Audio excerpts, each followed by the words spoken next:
One of the weirder releases to come from the 2010s is Johnson City Gold, a drink said to be from the makers of Mountain Dew, described as a distinctive malt-flavored soda. This is because Johnson City Gold was Mountain Dew's attempt at making beer. Sorta. To be clear, this was non-alcoholic, but meant to sorta look and taste like if Mountain Dew was beer, meaning the core flavor was still lemon-lime OG based, but with toasty, bready, barley notes. The whole idea of the beverage is based around Mountain Dew's Tennessee roots, not only with its name, but also its special malt mix flavor, said to have only been made for special occasions.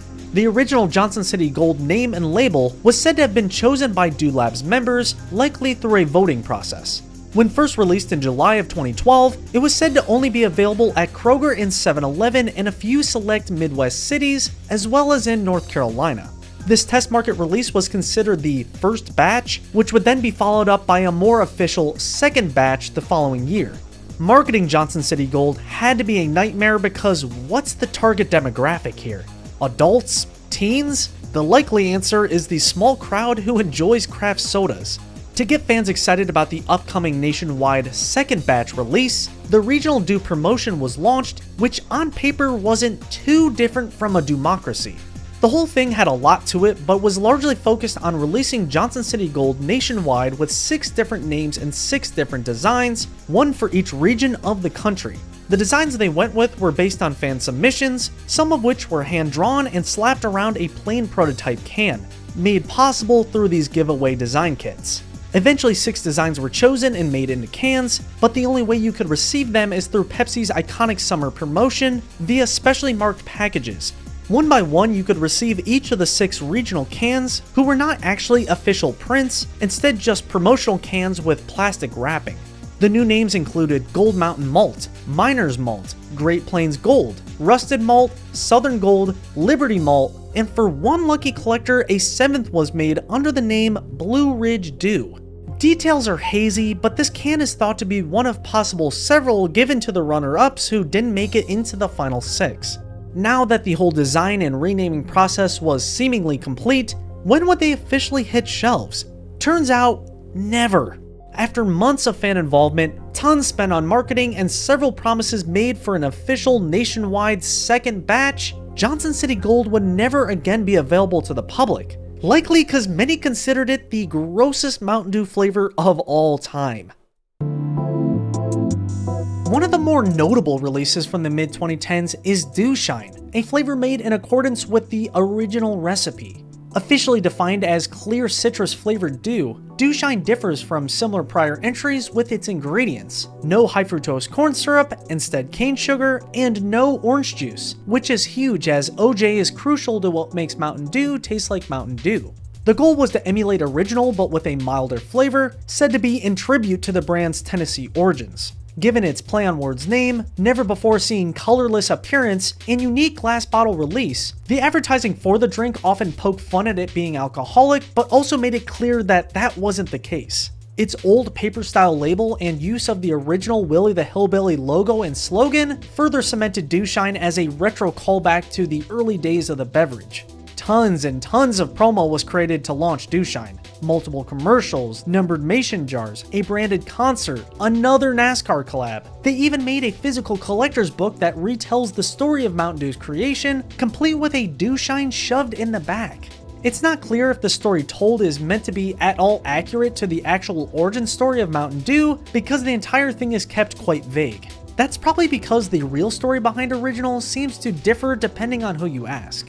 It's likely the 2 characters are meant to represent Barney and Allie Hartman, the clear bottle is meant to represent the first ever 1951 design, the flavor is probably a tribute to the super early flavor profile described as more 7-Up tasting, and the moonshine connection is made because Mountain Dew was originally developed as a hard liquor mixer. Slogans like "Let Your Beer Down," "Backwoods Original," "Old School Citrus Kick," and "Available Legally for the First Time" permeated all the advertising, cementing Dewshine's manly vintage aesthetic.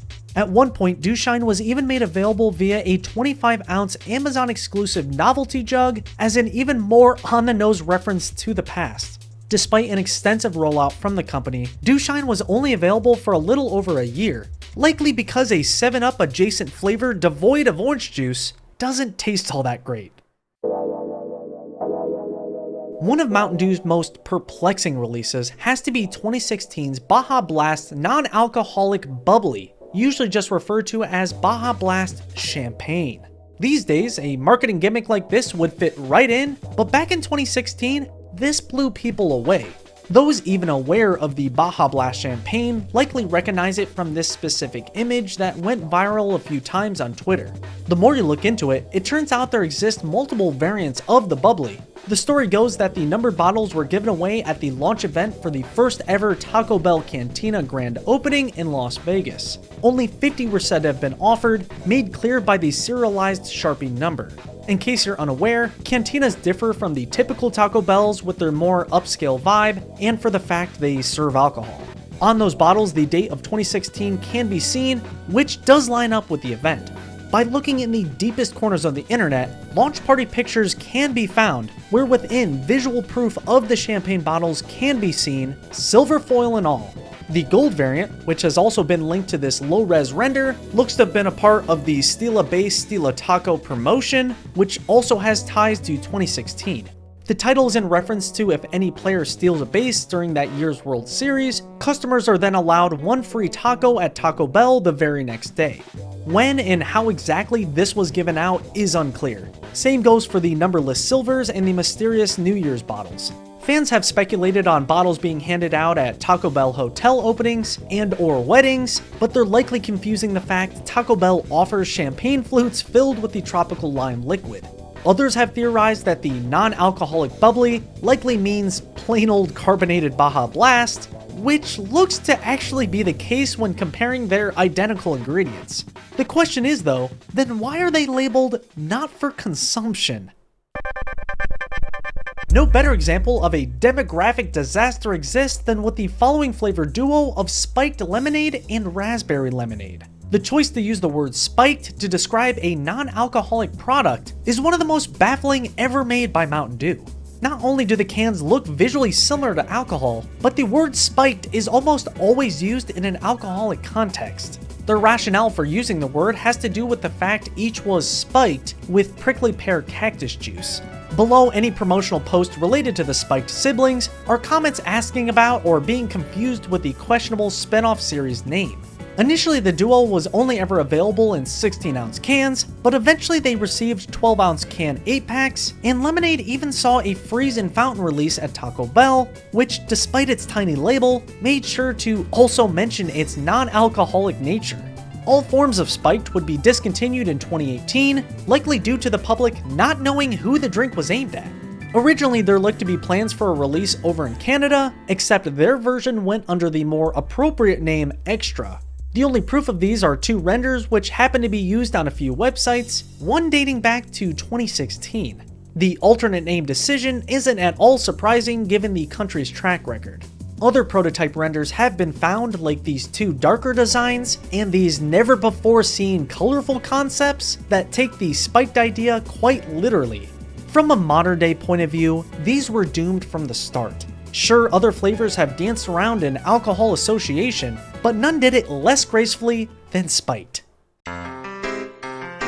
In an unprecedented move by the company, Mountain Dew released a real deal alcoholic variant of their beloved Lemon Lime Citrus Original in 2022, alongside 3 other flavors, all under the banner Mountain Dew Hard. Alcohol has been referenced to many times before, but never has a Mountain Dew product actually contained it. Until now. Joining Original, which isn't even labeled as such, is Baja Blast, Watermelon, and Black Cherry, the latter two being brand new and not based on any specific prior flavor. At first, Baja Blast wasn't included in the initial reveal, but was later added because of its undeniable clout. Each of the 4 were 5% ABV, 0 sugar, only in cans, assigned a never-before-seen mascot, and legally required to include no caffeine. Hard Mountain Dew is one of the earliest examples of a well-known beverage brand taking a risk by producing a boozy variant of their staple drink. When first announced, fans were told to freak out responsibly and celebrate the end of the Dewhibition. Because of the 4 flavors not really fitting into the categories of beer, seltzer, cider, wine, etc., they were often referred to either as hard sodas or malt beverages. Ever since its inception, Hard Mountain Dew has developed a bit of a controversial reputation due to some customers confusing it for the standard soda. Hard Dew was said to be inspired by the drink's early days as a mixer for alcohol, and only made possible due to a partnership between PepsiCo and the Boston Beer Company. Initially, only 3 states had access to the boozy beverages, but over time their availability would be expanded to the point where you could find all 4 in nearly all states. To lean into how goofy Hard Mountain Dew is as a concept, several unique promotions were run, like this sponsored mani-pedi and these custom canned 12-packs, pitched as the first ever drinkable greeting card. Unfortunately, when in hand, it was revealed that custom meant a slapped-on sticker. Just about every Dew spinoff series was receiving new entries in early 2023. Take, for example, Hard Livewire, the quote, first addition to the Hard Mountain Dew flavor portfolio since the brand launched in 2022. At first, Hard Livewire was only available in 24-ounce cans. A smaller 12-ounce would eventually be made, but only in response to Hard Black Cherry's discontinuation, which opened up a slot in the variety pack. In order to tie into Livewire's Orange Origins, a launch event was held in Florida under the name the Definitely Over 21 Party. This title was in reference to it taking place at a retirement home filled with people unquestionably old enough to drink. This party was said to be exclusively for residents 55 or older, that is except for one winner and a guest who won the chance to celebrate alongside the elderly through an online submission detailing how they'd like to spend their spring break with the old folks, which isn't suspect at all. The Hard Dew line was continuing to expand with its introduction of the Hard Baja Blast Mix, a variety pack containing of course Baja Blast, as well as Punch, Mango, and Pineapple, all of which contain the Baja Blast name within. Obviously these look to be inspired by the previous Baja spin-offs, except their colors and names don't exactly match. Like they did for the 2 previous Hard Dew drops, the company launched a publicity stunt centered around hiring one ridiculously bold, brave, badass, motivated, curious, and Hard Dew lover as the brand's chief hard officer. This role was said to be won by completing completely unnecessary and outrageous tasks in the name of Hard Mountain Dew. This newly created but highly coveted position was said to include the chance to try out an unreleased flavor of Hard Mountain Dew Baja Blast. In their words, the Chief Hard Officer would even help develop a brand new, specifically Baja Blast Hard Dew variant that would then maybe release the following summer 2024. It was eventually shown who won over the 2,500 applicants, but visuals of the mystery flavor are still yet to be found. The end announcement post did show the winner drinking this, but that just might be water. The post also mentioned there being flavors, but when the time came for them to maybe release, nothing came of it. Due to the tropical theming, the Hard Baja Blast Mix was originally intended to only be available for the summer of 23, but after enough fan demand, the 3 did return in 2024 permanently, with the re-release timing up specifically with Alien Abduction Day. This is because Hard Mountain Dew wanted to become the first beverage abducted by aliens. They aimed to do this by setting up an 100-case pallet of the newly re-released Baja Blast Mix on a large custom target in the Arizona desert, with a live stream running so fans could witness if they made contact. In their words, this intergalactic exchange was a peace-offering example of peak human innovation. The coolest thing to come from this whole goofy marketing stunt was this tinfoil-inspired Hard Mountain Dew branded bucket hat. Mountain Dew's next release takes us up north once again to the Philippines for their 2024 exclusive Hard Beach Blast. This marks the first time any Mountain Dew under the Hard branding has been seen outside of the States. Due to its Filipino focal point, this alongside their Hard version of Original were made legally drinkable at 18 years old. Now, it's no secret that this is just their version of Baja Blast, but the change of name, mascot, and color is just too interesting to not highlight. Instead of the shark seen in the States, the Philippines decided to instead use a tropical fruit squeezing dragon for its can character. Whether that flavor definition means the two taste different is not clear. In liquid form, Beach Blast appears to be just as blue as the can, so who knows. For their Hard Original, it also switched up its look, again going with a mythical makeover. Baja Blast's relationship with the Philippines is odd to say the least. As in 2019 and 2020, all Taco Bells in the country debuted what they called the Aqua Blast Freeze, that for all intents and purposes is just the same but without any Mountain Dew branding. It doesn't look like either of their hard dews made it to 2026, as online mentions of them fall off significantly after their sponsored EDM beach party from May of 2025. 2025, the year Mountain Dew's most predictable release landed in the hands of Hard Dew fans, that of course being Hard Code Red, the gorilla-fronted 10th entry in the alcoholic subseries, originally only available in 24-ounce cans. Eventually, it would receive the desired variety pack placement, but only due to the sacrifice made by Hard Watermelon. Hard Code Red originally looked to be planned for 2024, evidence being the sighting at the 2023 NACS show, but this was likely delayed to 2025 due to the distribution changes occurring with the Boston Beer Company.